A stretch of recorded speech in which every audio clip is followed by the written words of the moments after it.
students, welcome to the online lecture of Future Foundation Academy. We are in the fifth lecture of Human Respiratory System. In last few lectures, we have started Human Respiratory System. पहिल्या लेक्चरमध्ये आपण बघितलं होतं what is meaning of respiration. दुसऱ्या लेक्चरमध्ये आपण पाहिलं different ॲनिमल्समध्ये, different living ऑर्गॅनिझम्समध्ये किती टाईपचे रेस्पिरेटरी ऑर्गन्स असतात, व्हरायटी आपण पाहिली. तिसऱ्या लेक्चरमध्ये आपण बघितलं ह्युमन रेस्पिरेटरी सिस्टमचा डायग्राम, त्याच्यासोबतच आपण स्ट्रक्चर ऑफ नोज, त्याच्या आतमध्ये नेसल चेंबर हा पार्ट स्टडी केला. लास्ट लेक्चरमध्ये आपण बघितलं what is pharynx, regions of pharynx, फॅरिंग्सचा फंक्शन काय आहे, त्याच्या किती पार्ट्स आहेत, किती ओपनिंग्स आहेत, in detail we have studied that. आजच्या लेक्चरमध्ये आपण फॅरिंग्सचा जो पुढचा पार्ट आहे, next part larynx we are going to discuss. जर तुम्ही ह्युमन रेस्पिरेटरी सिस्टमचा जर सिक्वेन्स बघितला, we are in the third organ आहे तो larynx आहे. Larynx is also called as sound box or voice box because आपण बोलताना जो काही साऊंड प्रोड्यूस होतो it is produce from this region which is called as larynx. लॅरिंग्सचे दोन डायग्राम तुम्हाला दिसतात बघा. This is ventral view. Front साईडने जर बघितलं तर लॅरिंग्स असा दिसणार आहे. हा समजा माझा हात लॅरिंग्स आहे, हा लॅरिंग्स. आपण जर बॅक साईडने बघितलं, डॉर्सल साईडने, so this is the dorsal view. Larynx is having a complex type of structure. जर तुम्ही सगळ्यात पहिल्यावरती बघितलं तर दिस इज एपिग्लॉटिस. एपिग्लॉटिस कालच्या लेक्चरमध्ये आपण ऑलरेडी पाहिलं आहे. It is a flat like structure present on the opening of glottis. हा जो स्ट्रक्चर आहे ह्यॉइड बोन आहे. स्केलेटल सिस्टममध्ये आपण ह्यॉइड बोन्स बघितले. It is only bone which is not directly connected to any other bone. Very important for me.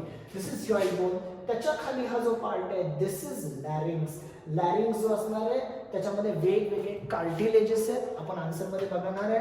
Dorsal साईडला बघितलं दिस is the opening of trachea. ह्या ओपनिंगमध्ये एअर आत वगैरे जाणार आहे. समजा हे माझा हात म्हणजे ट्रॅकिया, इथून फॅरिंग्स आणि हा ट्रॅकिया आहे. लॅरिंग्स ट्रॅकियाच्या वरती असा कव्हर असल्यासारखा असणार आहे. सो लॅरिंग्स जो आहे फ्रंट साईडनं असं कव्हर असल्यासारखा स्ट्रक्चर आहे. हा जो कार्टिलेज आहे it is called as thyroid cartilage. Front साईडने असा कव्हर झालेला थायरॉइड कार्टिलेज आहे.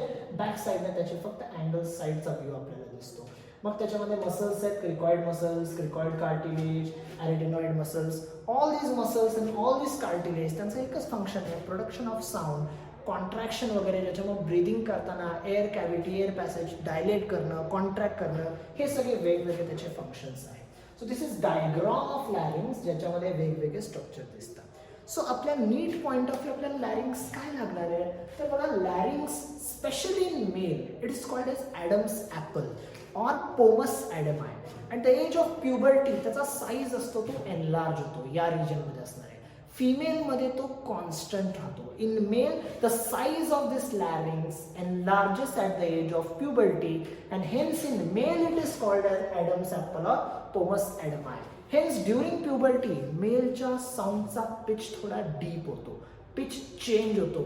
फिमेलमध्ये हा साऊंड कधी चेंज होत नाही बिकॉज लॅरिंग्सच्या साईजमध्ये व्हेरिएशन होतो, व्हॉइस प्रोडक्शनमध्ये पण चेंजेस होतात. जर larynx actually it is made up of various pieces of cartilage. त्याच्यामध्ये टोटल 9 पीसेस आहेत, ज्याच्यामध्ये 3 कार्टिलेज सिंगल आहेत आणि राहिलेले जे 3 कार्टिलेज ते पेअरमध्ये, म्हणजे टोटल 6 आहेत ते 3 पेअर्समध्ये प्रेझेंट आहेत आणि 3 सिंगल आहेत. तेच बघणार बघा, 9 pieces of cartilages are present in the larynx. Out of which 3 are single, 3 are paired. जे 3 सिंगल आहेत, एपिग्लॉटिस, थायरॉइड आणि cricoid. Epiglottis is first single cartilage, thyroid is second, cricoid is third. ह्याच्या पुढे बघा मी EH असं लिहिलंय. E means it is a type of elastic cartilage. H means it is a type of hyaline cartilage which we have already studied in tissue chapter. So epiglottis is elastic cartilage, thyroid cartilage and cricoid cartilage are hyaline cartilage. हे तिन्ही cartilage single आहेत. जे 3 पुढचे pair मध्ये आहेत they are arytenoid, it is elastic. Say next is corniculate, it is elastic, and cuneiform, it is elastic. Only these 2 cartilage, thyroid and cricoid, they are hyaline.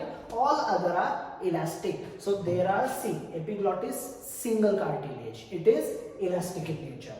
Thyroid single cartilage, it is hyaline in nature. Third is cricoid single, it is hyaline. हे पहिले तिन्ही पण single आहे. Fourth cartilage arytenoid, it is present in pair. There are 2 arytenoid cartilage which are elastic. Then corniculate, they are also paired, they are elastic. Cuneiform, they are also paired, they are elastic. So name of cartilage and their nature. For MCQ, these names and its nature is important. मग हा तर झाला त्याचा structure, ज्याच्यामध्ये different cartilage connect झालेले आहेत.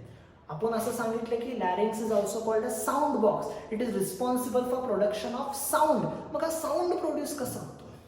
See, if you see musical instruments, there are different musical instruments which produces sound. If you think तबलामध्ये बघा bang केल्यानंतर साऊंड प्रोड्यूस होतो. सितार और गिटार, त्याच्यामध्ये स्ट्रिंग असते, स्ट्रिंगच्या व्हायब्रेशन्समुळे साऊंड प्रोड्यूस होत असतो. आपला जो थ्रोट आहे, आपला जो लॅरिंग्स आहे, याचा जो व्हॉइस प्रोडक्शनचा मेकॅनिझम आहे, it is equivalent to sitar और गिटार. ह्याच्यामध्ये पण स्ट्रिंग्स आहेत, त्या स्ट्रिंगच्या व्हायब्रेशन्समुळे डिफरंट साऊंड प्रोड्यूस होत असतात. आणि हे जे स्ट्रिंग्स आहेत, they are called as vocal cords. So larynx have a specialized strings which produce different types of sound which is called as vocal cords. And there are actually 2 pairs of vocal cords. 4 vocal cords म्हणजे total 2 pairs of vocal cords आहेत. जे anterior upper साइडला जे vocal cords आहेत 2, त्यांचं नाव आहे false vocal cord. Anterior vocal cords are called as false vocal cord. They are pinkish in color, but they do not do phonation. म्हणजे त्यांनी व्हॉइस प्रोड्यूस करत नाहीत. हे जे वोकल कॉर्ड आहेत ते एरिया मॉइस्ट ठेवायला आणि सपोर्टिंग फंक्शन करतात. They do not produce voice. They do not produce different speech. हे जे स्पीच किंवा व्हॉइस आहे, it is produce by posterior true vocal cords. They are also called as true vocal cords because त्यांनी sound produce करतात. त्यांचं नाव आहे true vocal cords, and they are made up of yellow fibers, hence their color is yellow. Yellow fibers are elastic fibers. So need point of view, larynx खूप कमी प्रमाणात लागणार आहे. Then we have gone in detail की याचं structure कसं आहे. Once again, if you see ventral diagram of larynx, you can see hyoid bone, you can see epiglottis, this is thyroid membrane, then thyroid cartilage, cricoid muscles, cricoid cartilage, cartilageच्या links मध्ये ते आहे. हे जर तुम्ही dorsal साइडने बघितला, this opening is of trachea. Back साइडने आहे तसं थायरॉइड कार्टिलेज आहे, त्याचे एजेस आपल्याला दिसतात. ॲरेटेनॉइड मसल्सच्या आतमध्ये ॲरेटेनॉइड कार्टिलेज असणार आहे आणि इथं खालून ट्रॅकिया कंटिन्यू. ट्रॅकिया आपण नेक्स्ट लेक्चरमध्ये डिस्कस करणार आहे. So coming back to the points, larynx मध्ये काय काय लक्षात ठेवायचं आहे. Larynx produces sound, hence it is also called as sound box or voice box. Especially in males at the age of puberty, it enlarges in size and it is called as pomus adami or Adam's apple. Very important for me. Next आहे तो हे पोमस ॲडेमाय जो आहे, ज्याला मेलमध्ये प्युबर्टीमध्ये त्याचा size change होतो, त्याच्यामुळे मेलचा जो पिच असतो तो डीपर झालेला असतो, पिच चेंज होतो साऊंडचा. This complete larynx it is made up of nearly 9 cartilages. त्यापैकी 3 सिंगल आहेत, 3 पेअर्ड आहेत, म्हणजे 6 टोटल आहेत. ते पेअरिंग आलेले आहेत आणि 3 सिंगल आहेत. त्यामध्ये लक्षात ठेवायचं आहे एपिग्लॉटिस इलास्टिक, थायरॉइड, क्रिकॉइड हे लाईन हे सगळे सिंगल आहेत. ॲरेटेनॉइड, कॉर्निक्युलेट, क्युनिफॉर्म हे जे तिन्ही पण आहेत हे इलास्टिक आहेत आणि तिन्ही पण कशा आहेत, पेअरिंग मध्ये प्रेझेंट आहेत.